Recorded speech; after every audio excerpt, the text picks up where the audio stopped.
Okay, well, hack. Welcome to the Public Works and the newly added name of Protective Services Committee. Basically, that just is a kind of an official way of acknowledging that this portfolio includes the fire department and the emergency operations center and the policing committee, the West Shore Police Committee. Excuse me. Anyway, is there any changes or additions to the agenda? Everybody's in agreement. I guess we'll move forward. Thank you. Public participation. Anybody for Public Works or Protective Services? Well, I don't know if this is the Rick Perron Challenge to Court. I don't know if this is the right outlet, but trees and tree bylaws, I'd love to see something done with that. We have a new inspiring council and committees, and I'd like to see some action done with that. Just yesterday, I drove by a couple of places that had all these trees that were cut down. I don't know if there's been permits taken from them, but they certainly, in my mind, needed permits. One lot on Pears Road, another on William Head. And I know there's, I think it's permitted 6 trees per year per acre. But there's also a minimum size of girth that's permitted. Anything smaller than 12 inches or something is permitted. Maybe it's 6 inches. But I'd love to see it reviewed, and I'd love to see more permits being taken out for our cut trees. Thanks. well, thank you. Maybe I'll allow Councillor Schuken to comment on that, because that's probably more in your bailiwick than mine. Thank you, Councillor Epp. Rick, the only thing I can say is it is on our list. There are a number of bylaws that we're going to be working through in the next little while, and you'll be hearing more about that in the coming weeks. But it very much, the tree bylaw is something that we're going to be looking at closely. So, thanks. Hello, Nicole Schuken. I actually thought you were going to harass your husband. I was. I wasn't going to say anything, but Rick's comment made me think of, for the past couple of years along Le Bon Road, we've seen folks come up around Christmas time and cut trees in the ditch for Christmas trees. So I don't know if that is a problem. I don't know if there's any way of regulating that. This might be a bylaw issue as well. But I just thought if Public Works could almost keep their eyes on what is happening with trees in the ditches, that would be awesome as well. Yeah, we'll look into that. I know some of them, they did used to do more ditching than they do now. And I know I used to cringe when I saw those cute little trees getting dug up and chopped. But I will check with the Public Works crew and see what they're seeing, and maybe Councillor Schuken can kind of advise me on whether that is actually allowed or not. Yeah, thanks, Councillor. And this isn't, just to clarify, Councillor, if this isn't like Public Works trimming the trees under power lines or in the ditches, this is people coming to cut Christmas trees in the ditches. So some rogue Christmas tree. Yeah, okay, thanks. That is an intriguing question as to whether trees in the right-of-way are prohibited from being cut or molested. or even dug out, like for people wanting to put them in their yards or something. You never know. It's always possible. Exactly. Yeah. Great, thank you. Anyone else? Sherry Rourke, Rocky Point Road. I think this is probably the most appropriate avenue just to bring to Council's attention again this year is snow removal, or private snow removal in our community. Most of the local contractors in British Columbia are no longer offering snow removal services because of insurance changes. Yeah. We did try and bring this up last year just to let different local governments know. There's a couple of players left in town that are doing it, and they're not doing it for homeowners. They are turning them away. They've got a few commercial properties that they're doing, and that's it. It's going to leave people in a bad situation come, winter time now that we're here. I think it's going to put additional pressures on our fire department. We do have a lot of elderly people in this community that are less mobile than others. So none of us have come up with an answer. We do in past a lot of snow removal in this community. We've not been able to find somebody to take on our clientele. But it's just something I think council and staff need to be aware of. And I think it's probably reaching out to provincial government MLAs and the insurance industry to, try and find a solution, because it's nationwide this year. So it's not just Machosen, but I think it's something that everybody needs to be aware of. Yeah, thanks. That's a really good point. I remember last year there was a whole bunch in the news about that, and that, neighbors are now worrying about going next door and plowing their neighbor's driveway for fear of being in trouble. And that therein is the issue. I know there's a couple of companies who are like, oh, well, we'll do it. So what happens if there's not a commercial liability policy in place, and say Joe Smith hires Bob Thomas to come do his snow removal, and there's a slip and fall or an injury, or that equipment has damage, it's on the homeowner at that point. Yeah. Because there is no commercial liability policy in place. So, a lot of people miss that fact too, because they're like, you just think, oh, I'll pay so-and-so a couple $100 or $50 or something. As soon as money exchanges hands, it places the liability directly on the homeowner.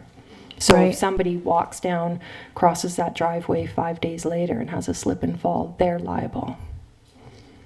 Yeah. Yeah.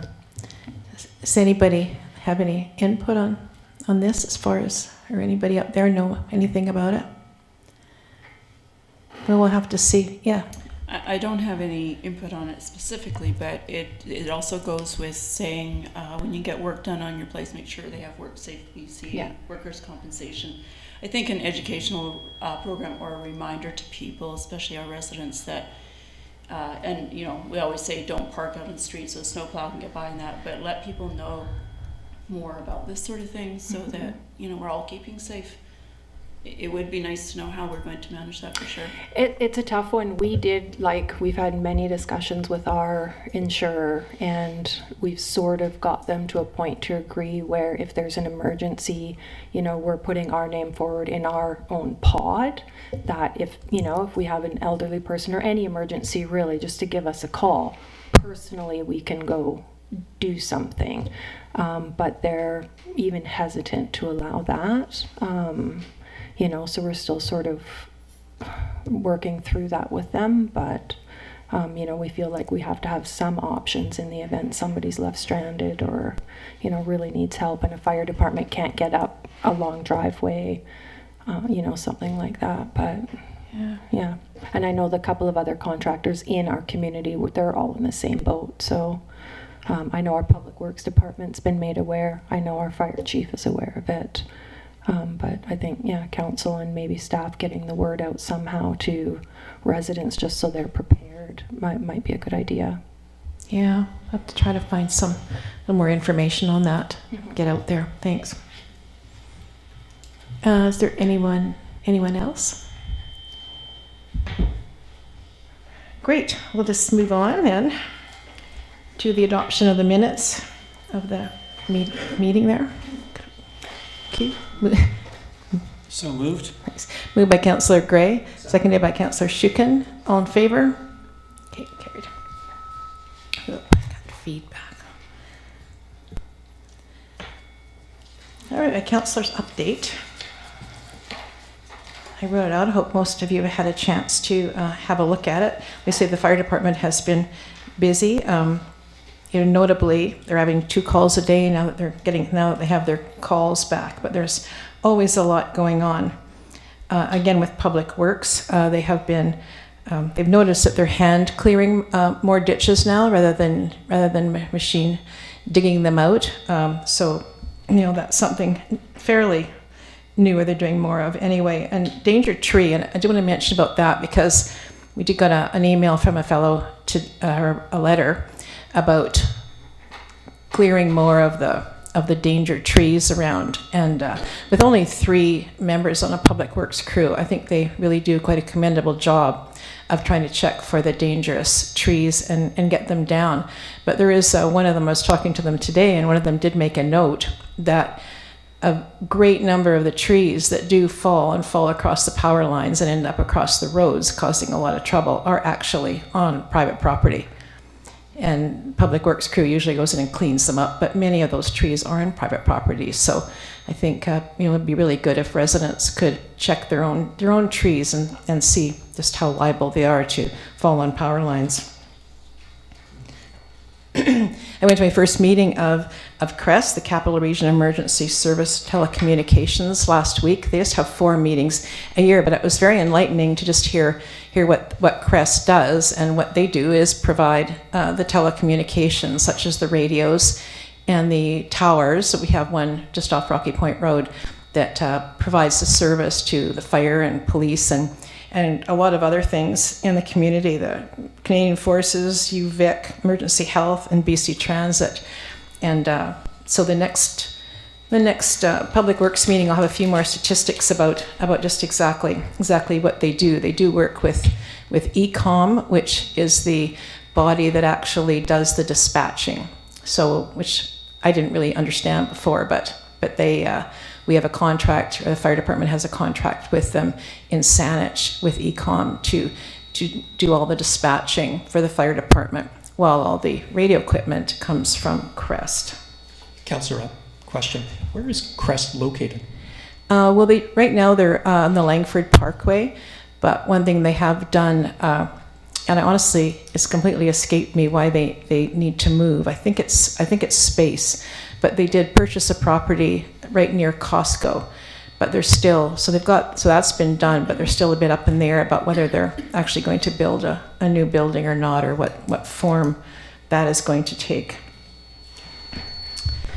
One thing with the school, things are moving along there. And speaking of of things for I know the furnaces quit in the Maca section of the building, but we do have heat pumps in the newly renovated part. For most of the newer part of the school, it's been renovated. All those rooms have heat pumps now. So, we are moving in that direction, which is good. Councillor, yeah. Sorry. I wonder, there's one here on road safety. Right. And there is some important work that you've initiated, and I was just wondering if you might dig into that a little bit more. Sure. Well, right on Thursday, we were at Hans Helgeson, again, looking at the possibilities of a crosswalk there. So what we've done, just because this has been bandied back and forth for, years and years and years now, and the big worry has always been liability, because it is just such a dangerous spot in the road. So we have, there was a couple of fellows from Urban Systems out, and they were there at pickup time, or before pickup time, and just kind of seeing what's going on, and because what was suggested when we had a smaller road safety study last year was they did suggest a possibility of a crosswalk there, and also building up the roadside trails, but they also suggested that we get a warrant, and I had no idea what a warrant was, but what it is, it's a special study that decides whether improvements are warranted or not. And so what they use, which I didn't include, but they've got a whole system that they use of they count people, they count cars, they look at the roadsides, they do all kinds of things, and they score everything to make a decision. It's called a decision support tool, and it's put out by the Transportation Association of Canada.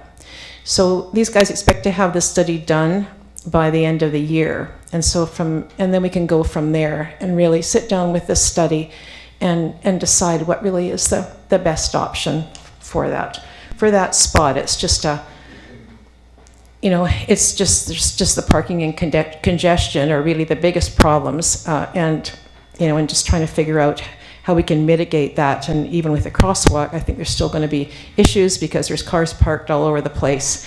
And, I think it's just more than just the crosswalk that we need to look at. But anyway, hopefully they'll give us some good insight. I have my fingers crossed on that one, anyway.